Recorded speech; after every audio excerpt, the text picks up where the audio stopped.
For the organic compound, we mostly find in the wastewater. For wastewater, especially the domestic wastewater, it essentially contains significance of the organic compounds. All the human waste, uh, basically 90%, over 90% is the organic substance. The organic substance actually refers to the substance which mainly consists of CHO and S. C is the carbons, hydrogens, oxygens, nitrogens, and probably sulfur. In fact, there are thousands types of the organic compounds, and as the types of compounds are unaccountable. If you want to measure the organic compounds, you need each individual test. So, for example, if you want to measure the proteins, you need one test. If you want to measure the carbohydrates, you need another test. Uh, Sugar, maybe another test. Which is not possible if we want to measure the organic substance. We cannot go to each individual substance. But we know one thing, the organic substance, they can actually, uh, they can be degraded by the microorganisms, by the bacteria, using the oxygens, and produce the harmless end products like carbon dioxide and water molecules. So if I just bring one types of the organic substance, this one, glucose, everybody knows glucose. Glucose is C6H12O6. This glucose can be degraded by the bacteria using the oxygens,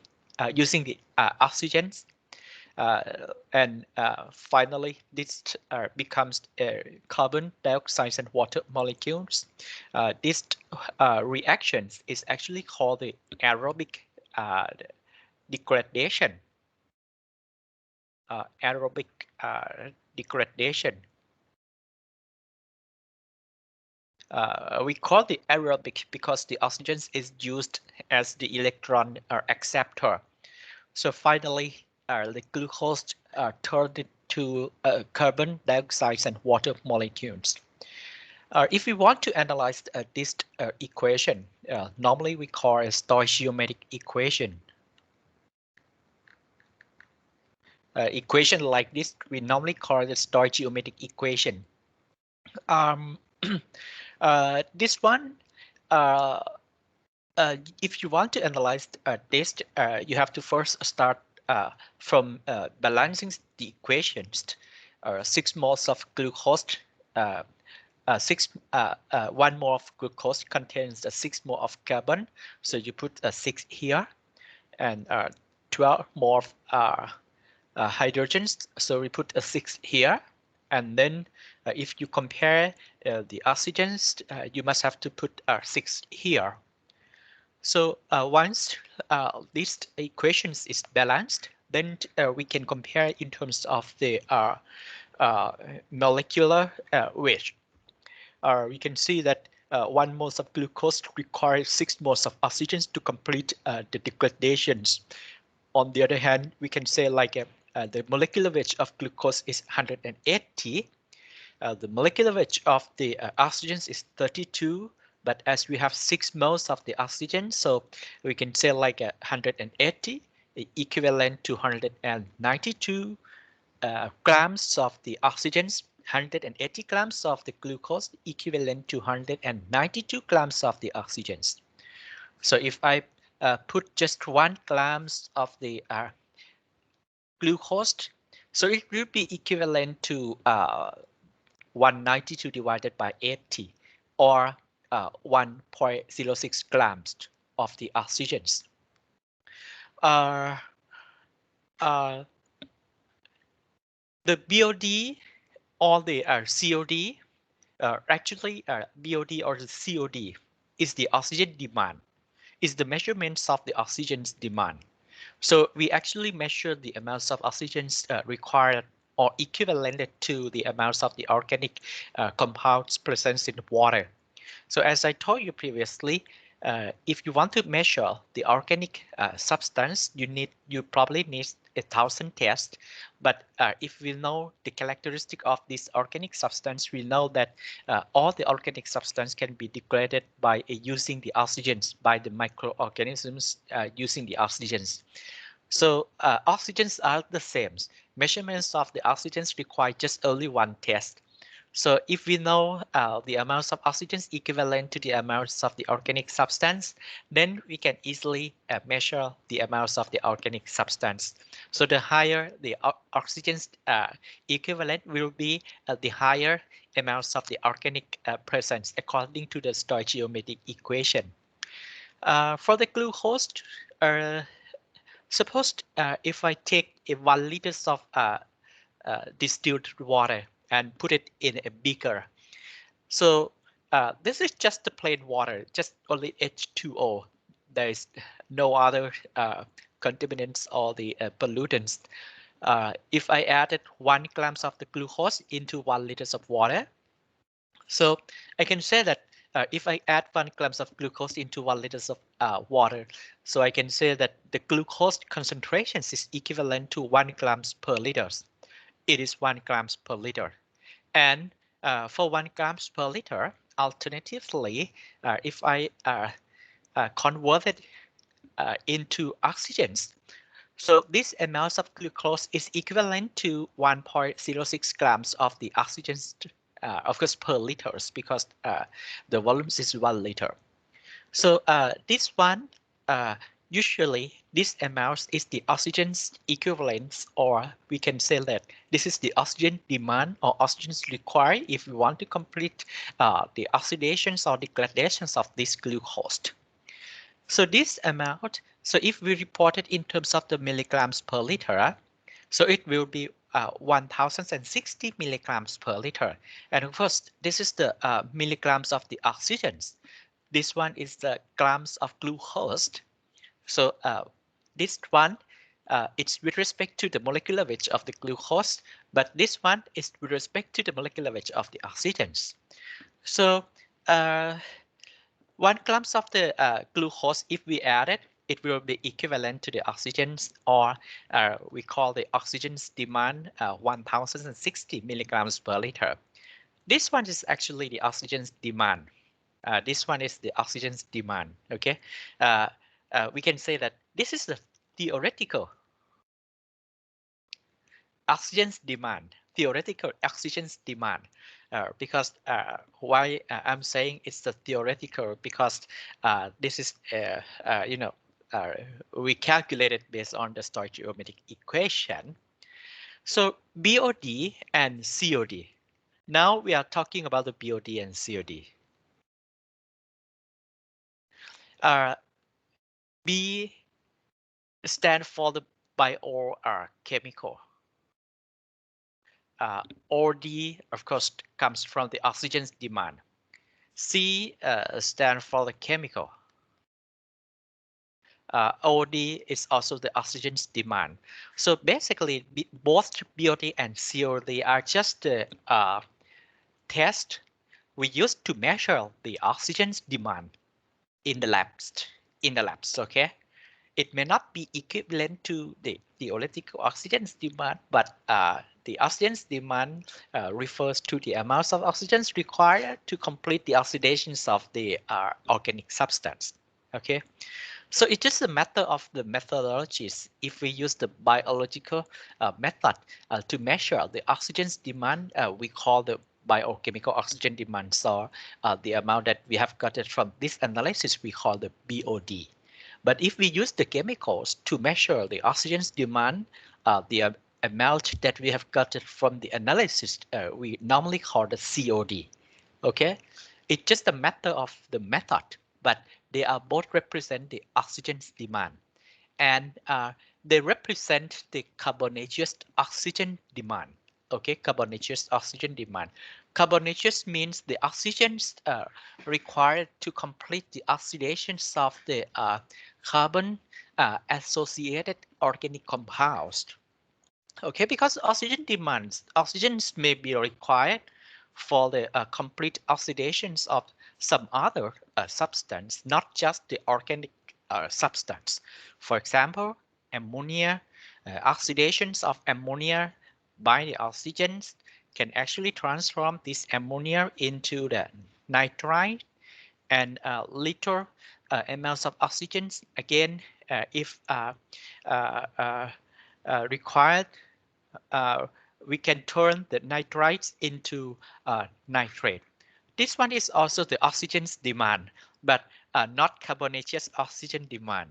This one is called the nitrogenous oxygen demand, or NOD.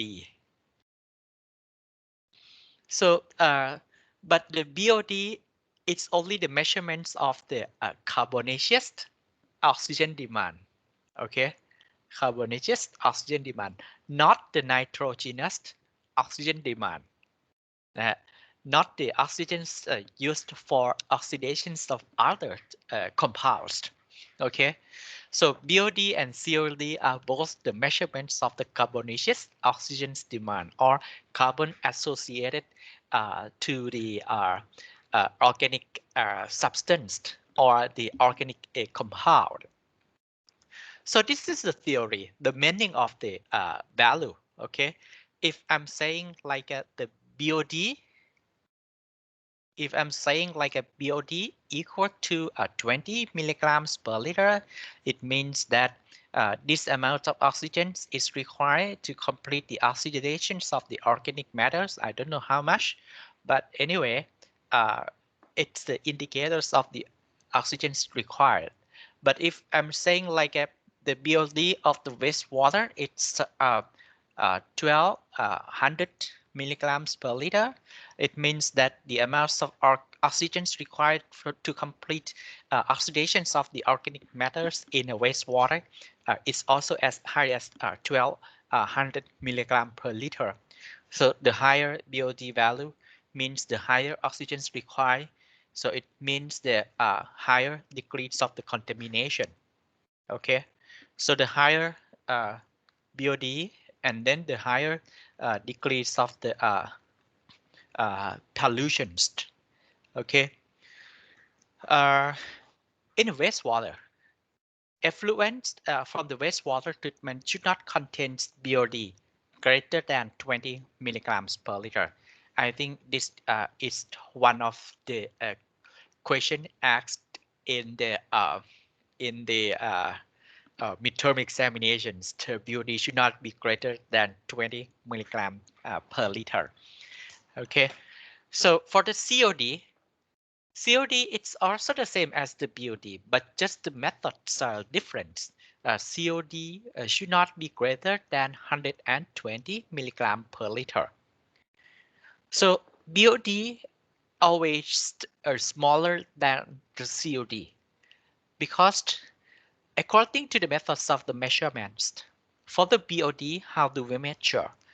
For BOD, we measure the dissolved oxygens. So we put water samples into two bottles.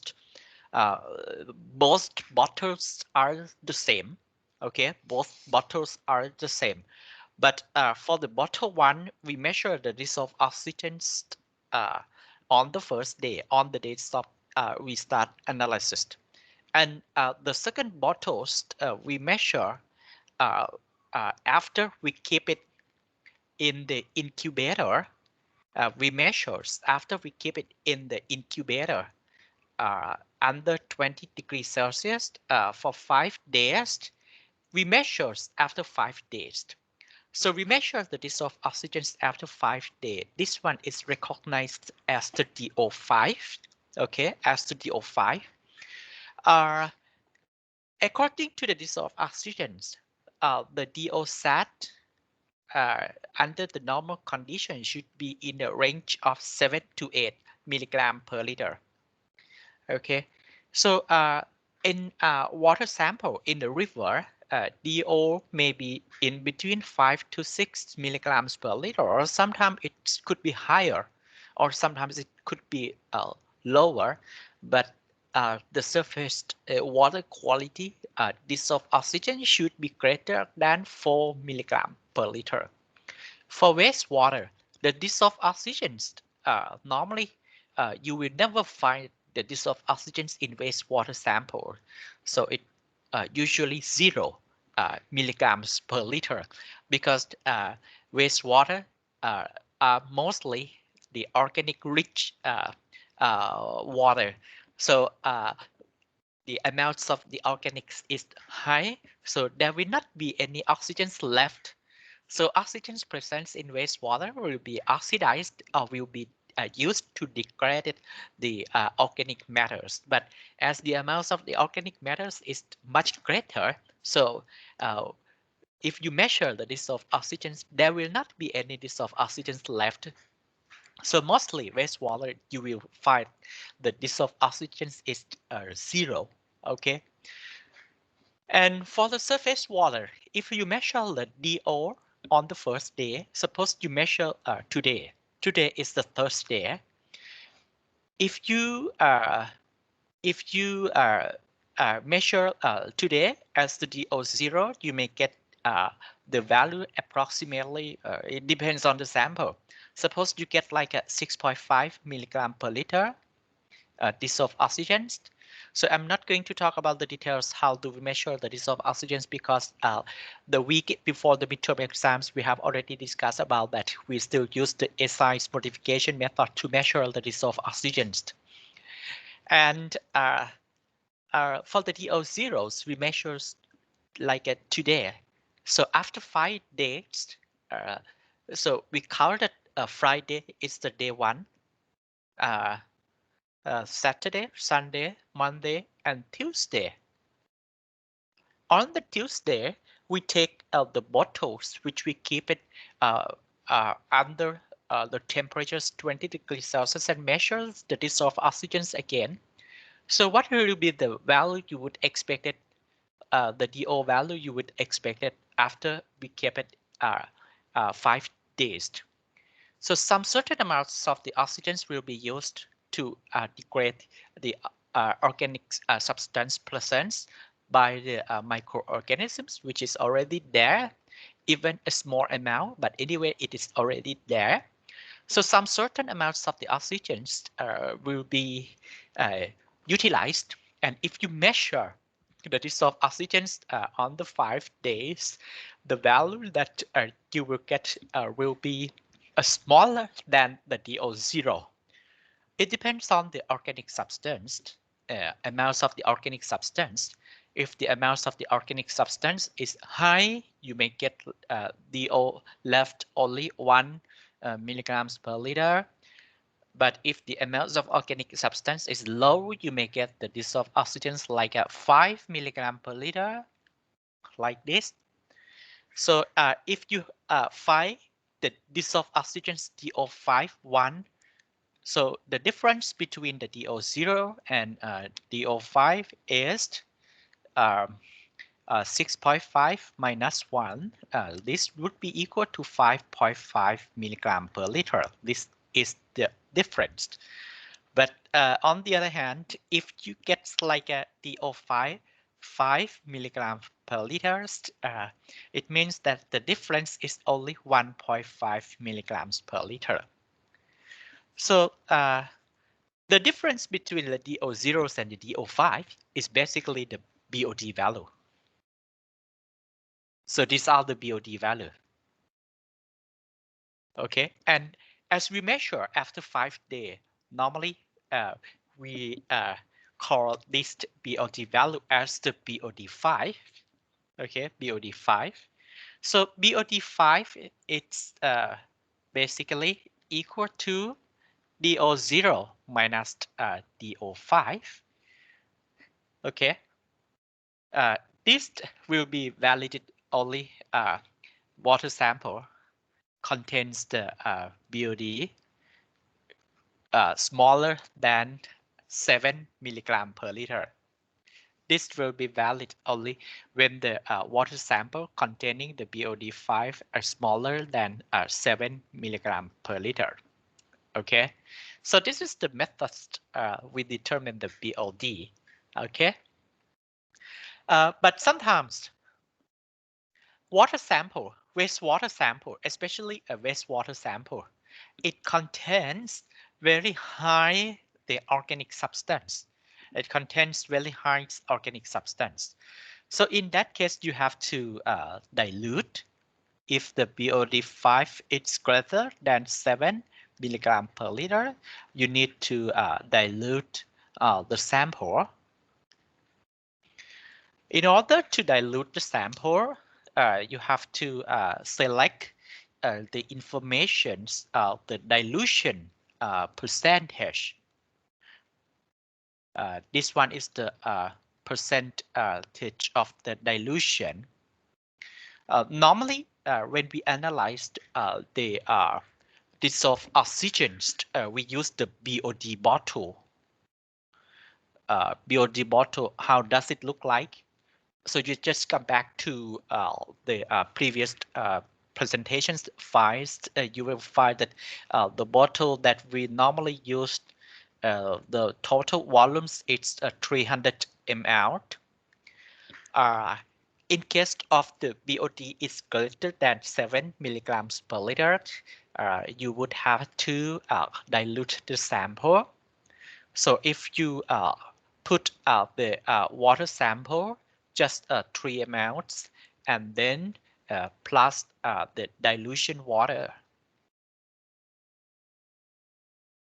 The percentage of the dilution in this case will be 3 divided by 300.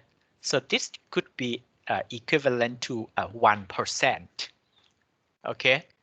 So once you dilute it, and then you measure again the dissolved oxygens in the first day, and then you measure the dissolved oxygens on day 5 and make a comparison after dilute.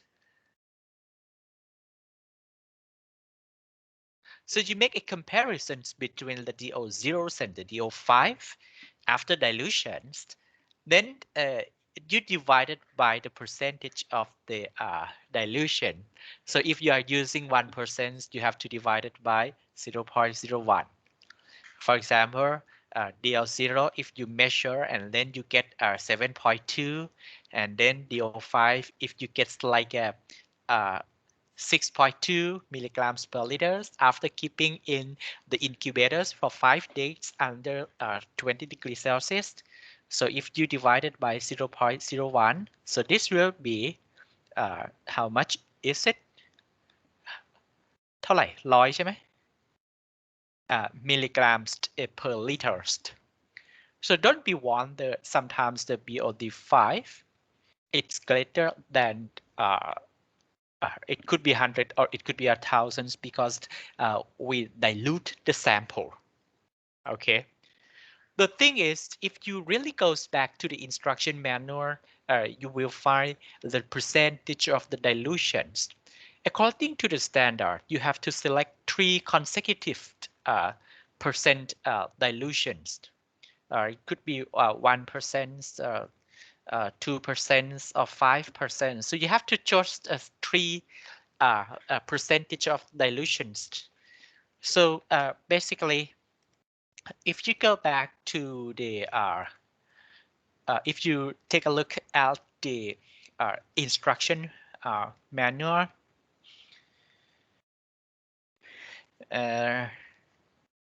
and just have a look again in the okay, so this is the one. According to the standard, you need to choose 3 dilutions. 3 dilutions. So you need to choose 3 dilutions. There are 2 columns. These columns are on the left-hand side. These columns are based on the percentage of the mixture. And on the right hand side, these columns are with respect to the milliliter. Is is the volumes of the sample with respect to the 300 mLs of the BOD bottles. First, we have to estimate the range of the BOD. Normally, for the domestic wastewater, uh, BOD could be around 100, maximum could be 200 milligrams per liter. So if we expected the BOD ranking from 100 to 200, so where is the 200, 100 to 200? This one, and maybe this one. So we will choose the percentage of the dilution 3%. So you have to choose 3%, three consecutive percentage of the mixture, 1%, 2%, 5%. You cannot choose 0.2, 1, and then 5. You cannot do it like that. You have to choose three consecutive percentage mixture, or 10, 20, 50, or 5, 10, 20. It depends on the range of the BOD. So you can the size of the dilutions you can base on these two columns, or you can base on these uh, two columns. So if you want to like adding the water samples in terms of the milliliters, and with respect to the total volume 300 mLs of the bottles, just like I have just mentioned in the one note. You can use you can put 1 ml, 2 ml, 5 ml into a 300 ml, and then you put the dilution water. Uh, in this case, so for the domestic wastewater, so I would choose this one, and this one. So it means that in this case, uh, I have to add just like a 5 ml, and then put out the water samples until it reach the bottlenecks, which the total volumes will be equivalent to 300 mLs. Okay, so we have to choose three different percentage of the dilutions. Then we will get uh, uh, the BOD values, three BOD values. Uh, Normally, how many bottles you require for one sample? We need at least 6 bottles for analysis of the BOD sample. We need at least a 6 bottle.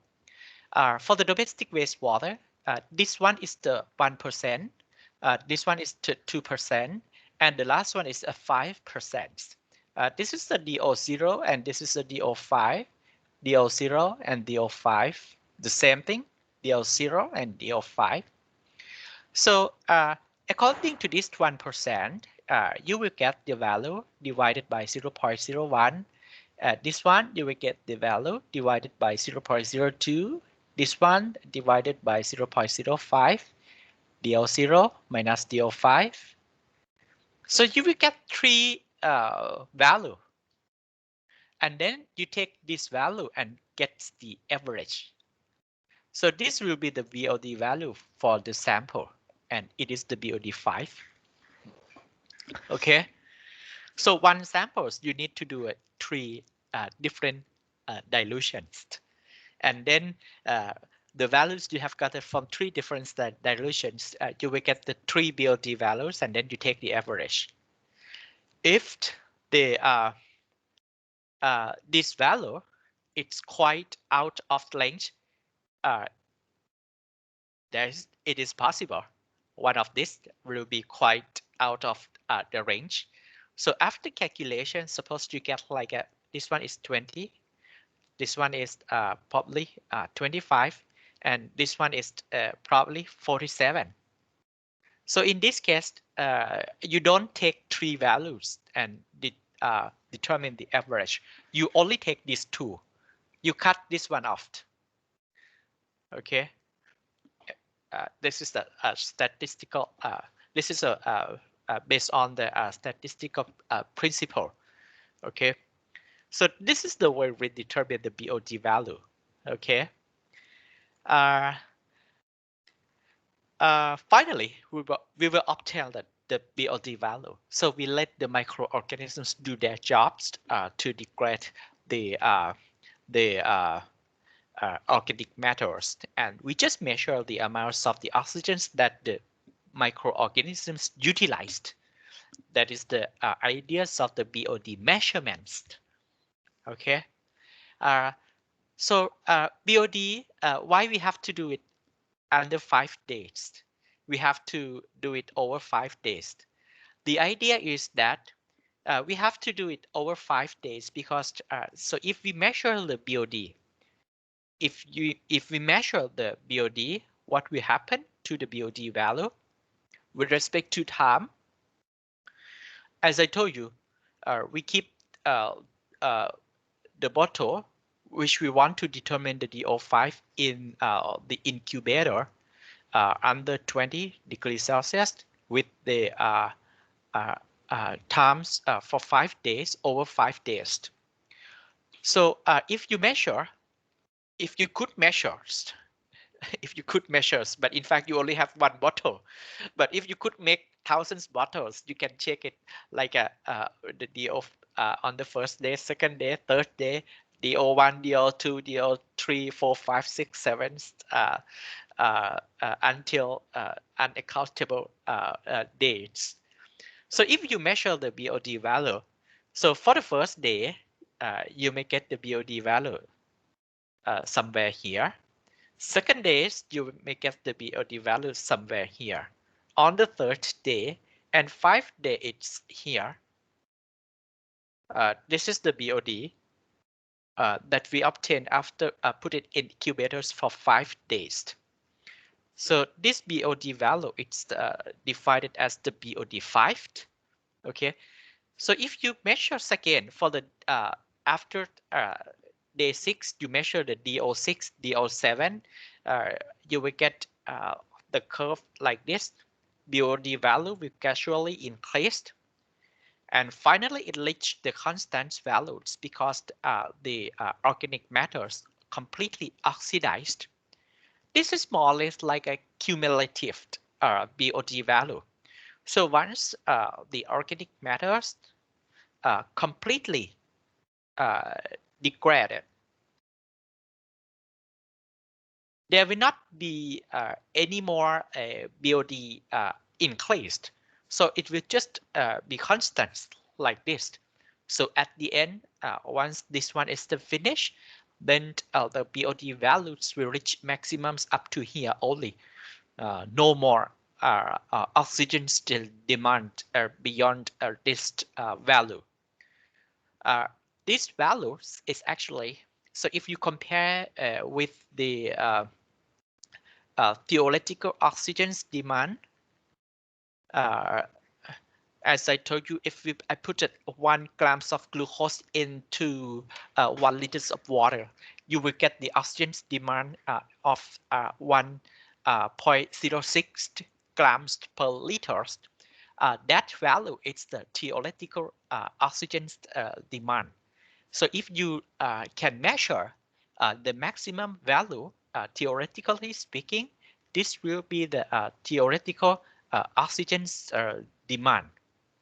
Okay, or we normally call the ultimate BOD, or in short, we can say like the BODU or BOD out. Okay, this is a theoretical oxygen demand. We can estimate it by the calculations obtained from the stoichiometric equations. Okay, so this is the ultimate BOD, ultimate value we will get it, but we never wait longer than 5 days, because if you measures the BODs after 5 days, some other reactions will take place. In here, uh, organic compounds get degraded, becomes carbon dioxide and water.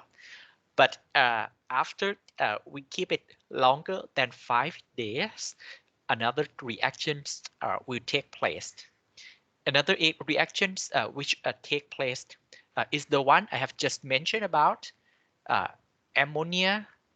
We also utilize the oxygens and becomes nitrites, and finally becomes a nitrate. So if you measure after 5 days, what will happen? Suppose according to this curve, if you measure like a uh, uh, 14 days, the oxygen's demand you will get from the analysis, you will get this one. But in fact, this is the maximum value. So if you measure, you will never get only the BOD value. You will also get the oxygen's demand for the nitrifications. But the BOD or the COD is just the oxygen's demand for the carbonaceous oxidation, not include the nitrifications or nitrogenous oxygen's demand. That is why we limited our determinations up to 5 days only.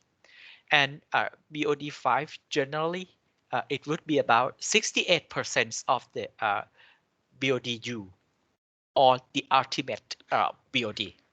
So it would be around 68% of the ultimate BOD. So this value, it would be about 68% of the theoretical oxygen's demand or the theoretical BOD. Sometimes we call the BODU or sometimes we call it BODL. It doesn't matter. Okay, it's just a matter of the use of the abbreviation. Okay, so this is the theory about the BOD value. Uh, so you can determine, and then so that is all. I think that is all for the BLD analysis.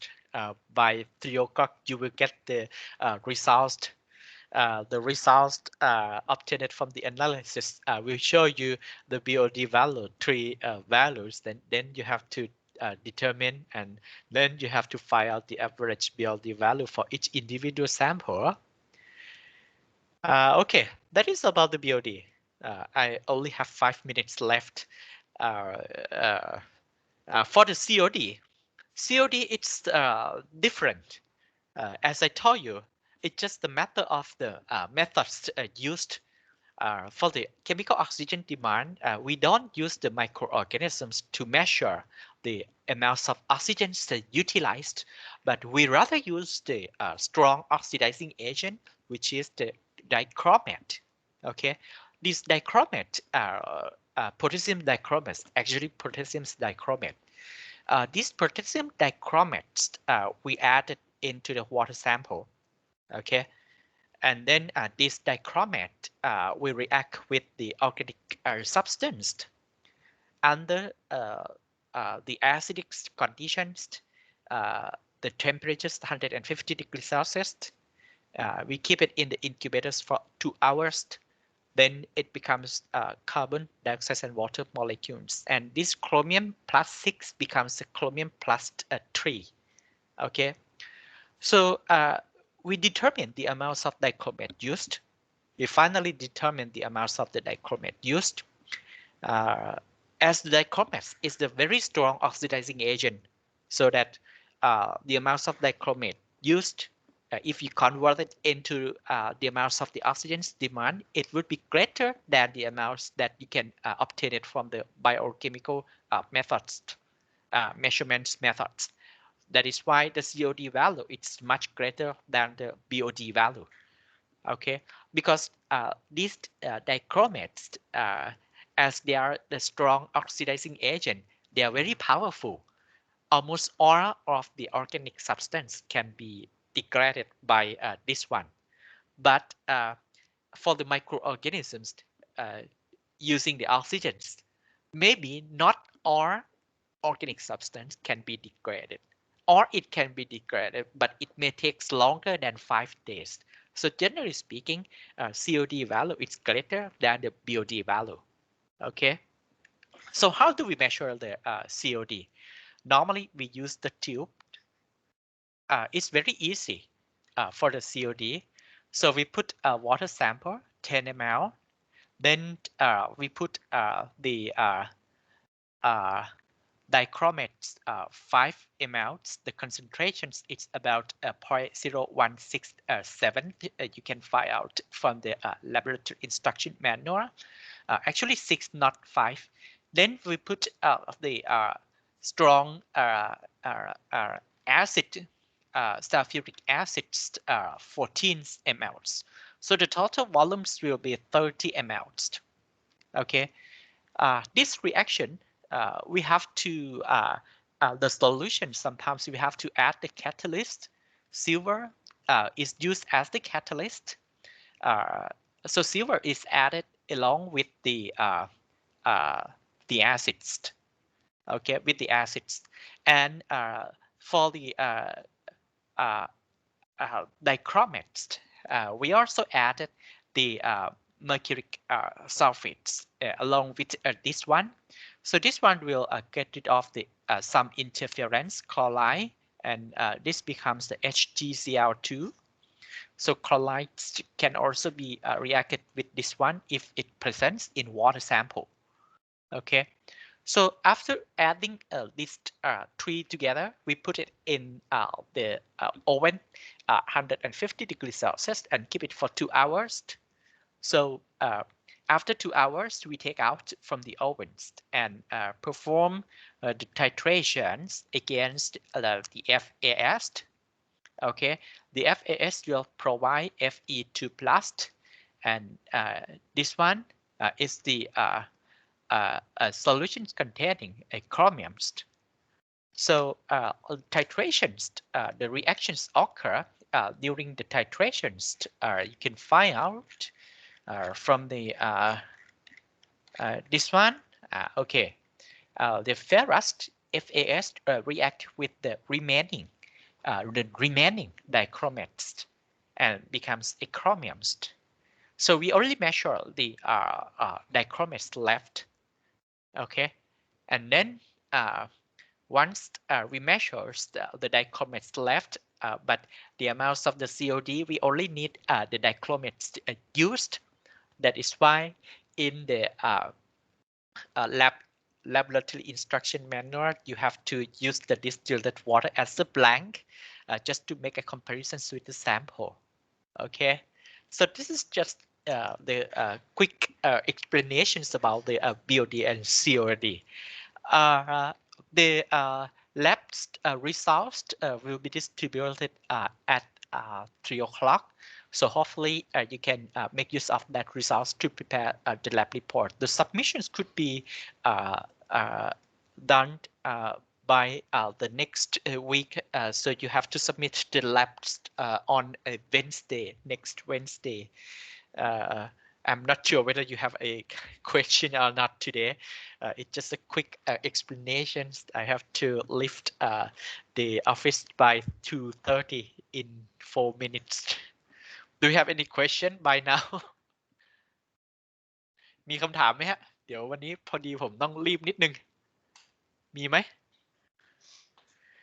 ถ้ายังไม่มีอาจจะต้องรบกวนอะไรนะรบกวนกลับไปดูคลิปนะถ้าจะทำนะแล้วเดี๋ยวยังไงถ้ามีข้อสงสัยยังไงเดี๋ยวกลับมาถามเพิ่มเติมอีกทีหนึ่งก็แล้วกันนะครับนะถ้ามีข้อสงสัยหรือว่าติดขัดอะไรเดี๋ยวยังไงกลับมาถามเพิ่มอีกทีหนึ่งนะครับโอเคนะฮะถ้าไม่มีอะไรนะฮะเดี๋ยวผมต้องขอตัดช่องไปก่อนนะครับ